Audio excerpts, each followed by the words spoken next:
Hey, what's going on, guys? I'm going to talk today about Thomas Jefferson, and I admire Thomas Jefferson, but very, very reluctantly, and let me explain it.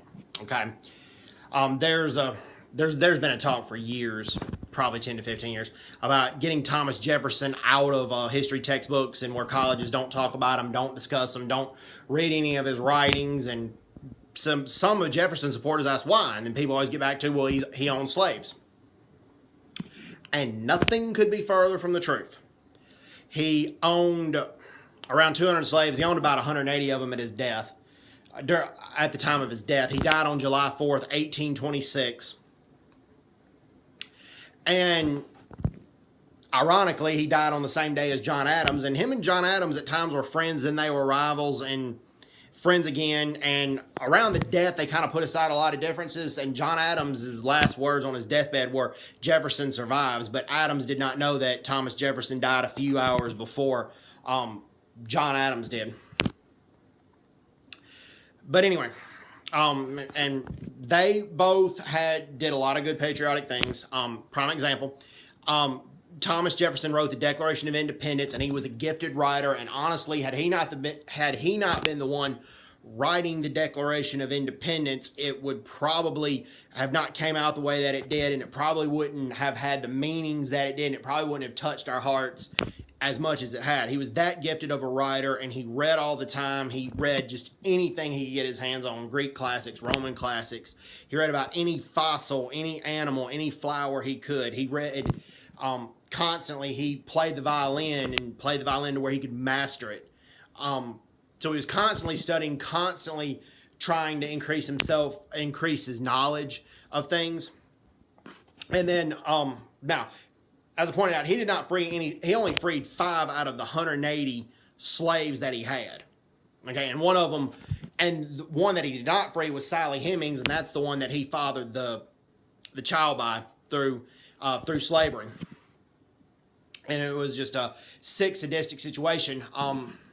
At the same time, in 1779, Thomas Jefferson wrote the Virginia Statute for Religious Freedom, and he is the reason we have as much religious freedom as we do in the United States. He laid down the law for religious freedom in the United States, and any other articles that came after what he wrote was based on Thomas Jefferson's original writings on religious freedom.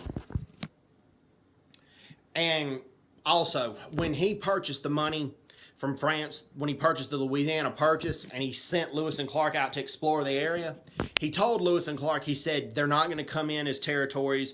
The federal government's not going to hold absolute control over this. They're going to come in as equal states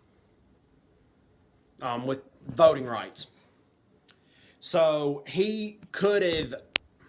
George Washington really could have been king, but Thomas Jefferson could have been king too, just because of the way he purchased the Louisiana Purchase, but he chose not to be. And also, the first time he ran for president, he lost to John Adams, and then the ballots were contested so bad, looks like they were going to do a recount, but John Adams objected to it, and Thomas Jefferson didn't fight it off. Thomas Jefferson told John Adams, "You win, I'm not going to divide the country over some pieces of paper." So, and Jefferson had plenty of faults. I mean, he basically viewed blacks not as animals, but a little bit above animals.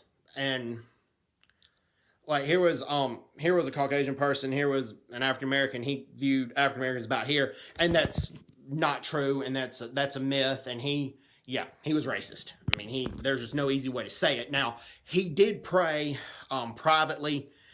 That Lewis and Clark's generation, which was a generation younger than him, he prayed that Lewis and Clark's generation would abolish slavery, but Jefferson did nothing to try to end it, even with his own slaves when he was alive. So, man of contradictions. Like I said, had plenty of faults, but then at the same time, the Declaration of Independence, as well as could have been king and could have held on to a lot more power than he did. And also, he balanced the U.S. federal government's budget very well, but he had a lot of personal home debts, and he lived a lavish lifestyle. Now, he didn't dress like he lived a lavish lifestyle, but he lived a lavish lifestyle. but then at the same time encouraged frugality with his children, and then with as well as with his cabinet members, as well as with the government. So he was a man of contradictions there too. So Stephen Ambrose wrote a lot of that in his book To America. It talks about American history, the positives and the negatives, and I highly recommend that book. He wrote Band of Brothers, which is probably his best work, but To America is a really good piece of work too. It was written in the year 2002. So hope everyone's doing well. Take care. God bless them. Bye bye. Bye bye.